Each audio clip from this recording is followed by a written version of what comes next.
মৌলভীবাজারে বসবাসরত ২৬টি ক্ষুদ্র নৃগোষ্ঠী সম্প্রদায়ের মানুষদের নিয়ে ৩ দিনব্যাপী সাংস্কৃতিক অনুষ্ঠান চলছে। নাচ, গান, খাবার পরিবেশন সহ নানান আয়োজন রয়েছে। সেই অনুষ্ঠানের কিছু দৃশ্য এবারে দেখে নেব।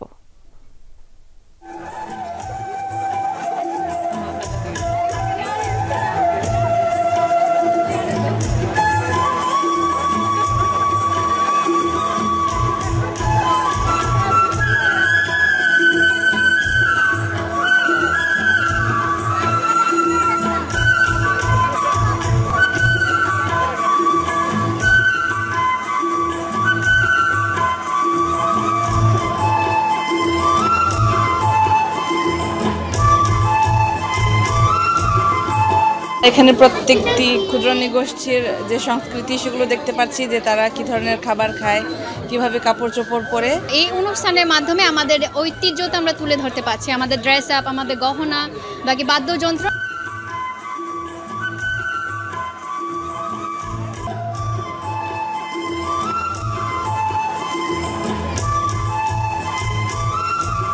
আমাদের দাদা দাদিদের ব্যবহৃত জিনিসপত্র এবং বর্তমান যুগের ব্যবহৃত জিনিসপত্র আমরা প্রদর্শন করতে পেরে নিজেকে গৌরবান্বিত মনে করছি। মৌলভীবাজার জেলার যে জাতিগোষ্ঠী রয়েছে তাদের জীবন মান যাতে মানুষ দেখতে পারে, তাদের খাবার, পণ্য, কালচার কি আছে সেই বিষয়গুলো যেহেতু কোনো ডকুমেন্টেশন নাই, আমরা চাচ্ছি এই প্রোগ্রামের মাধ্যমে একটা ডকুমেন্টেশন করার জন্য।